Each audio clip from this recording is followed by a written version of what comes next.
For him to be in fear of me, he's got to be crazy. He's got a gun and a badge. Yes, he does, John. He does have those things. And you and I both know all you cops have got a little throwaway gun. Well, John, that's not the case. Well, if he can make up lies and have it notarized that he believes this is to be true, and you guys haven't done anything, that's wrong. Well, I know that you feel that way. We've discussed this before. And No, we haven't discussed it. Because John, yes, we have. I've talked to you on at least 2 other occasions, if not more than that, about this same situation. I spoke to you in the lobby the last time. yeah, I remember that one. Right. Because that was when you guys, I'm still trying to figure this out, how you guys can't charge her for violating a restraining order when I'm behind her at a green light.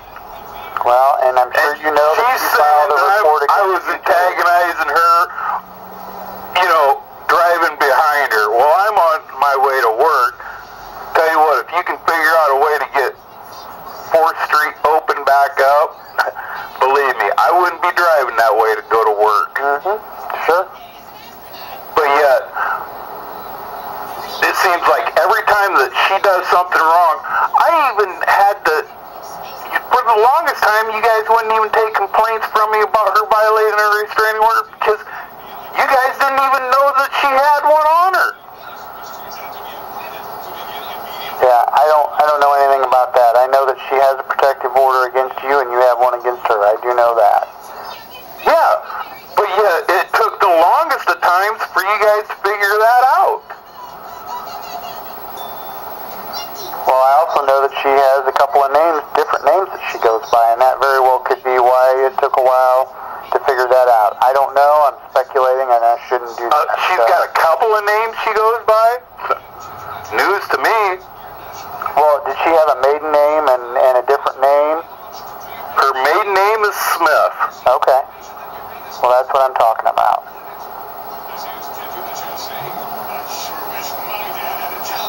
And what'd she go by? Patricia Smith. Okay. What other name has she gone by? Lingenfelder. Okay. And you know what? That also proves another point in my case that she lied to a judge and I lost about a $600 computer. Why? Because she said that she didn't go by that name. Yeah. What other questions do you have, John, that I might be able to help you with today? Well, he answered my question that he knows about the restraining order. Yes. What am I supposed to do if I got a heart attack or need a police officer? Can't call Carew Street. Can't call the police. What am I supposed to do? What do you mean you can't call? The restraining order says that I can't call his place of business. John, if you have problems that you need the police, you can still call 911, and we will send someone to help you out. Yeah, and I'll be handcuffed to the bed if I wake up. That's a violation of the restraining order if you read it. Calling 911 would not be a violation of a restraining order, John. Well, not every time is an emergency that I need to have a police officer over here. Correct. But you could also call the desk line at 427-1222. Yes. That would also be acceptable as well. If you need police, okay. John, if you need police service and it's not a non-emergency, by you calling the police desk line at 427-1222, that would be acceptable. No judge is going to consider you in violation of a protective order for doing that. You going to send that to me in writing? John, I know that you have this recorded right now, just like I do. So, I mean, you have my recorded statement to you saying you can call 427-1222 if you have a non-police emergency that you're not trying to directly or indirectly contact Officer Jason Snyder, you're okay. That's not going to be an issue. I'd testify in court to that. Now, if you twist it and do something else with it, that's on you. But I'm telling you, if you have a non-police emergency that you would like the police to respond to, and you're not directly or indirectly trying to make contact with Jason Snyder, you're going to be okay. Hang on for a second. Yeah, you're right. I am recording it. My handset's going dead. Okay. Well, that's okay, because I'm recording it too, so... Well, that's fine, because I haven't done anything, haven't said anything, and I will not say anything. But you know, and I know, Jason Snyder should not have a badge. Well, I don't know that, John. You think you know that. I don't know that. Well, you're not the one that was sitting behind bars on a lie. And you're going to... Well, that's why you're going through the court to try to remedy your loss. And that's what you should do. And if you feel I want wrong, him then... also in trouble with his department. I want it on his record that he lied on an affidavit of probable cause. I want all that. I want him suspended. I ain't asking him to be fired. How about a month? Well, I won't even say a month. I'll say 2 weeks unpaid. I'd be happy with that. And you know what? If somebody would have called me up and said, John, we screwed up, I apologize, you know what? None of this would ever happen. Mm-hmm. But yet you don't want to treat me like a man and apologize to me like a man. This is what you get. Well, John, I believe that the first time that Jason learned that affidavit was wrong was when you notified him in some way, shape, or form that it was wrong and the whole case was dropped. Have you actually read that? He's basically saying that I violated a restraining order before the restraining order even existed. And like I told you before, from what I understand of the case, and I don't have the case in front of me, that he was provided those dates from someone from the prosecutor's office.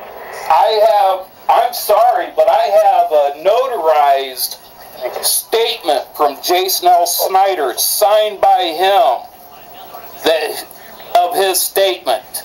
A notarized, then signed by Judge Schmall of his statement.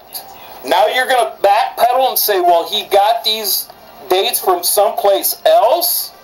John, I'm not backpedaling at all. That's what I've always... Well, somebody's backpedaling. What's that? Somebody is backpedaling. Well, I've told you this before, John. This is what I understand to be the case, is that he was provided those dates by someone from the prosecutor's office, and he believed those dates to be true and accurate. And that's why he put those on that form, and that's why he signed it the way he did. Well, I'm sorry, but by that, would you let a mass murderer go back on his statement and say, well, I didn't do this, didn't do that, didn't do this? No, you wouldn't. That's just like his signed confession.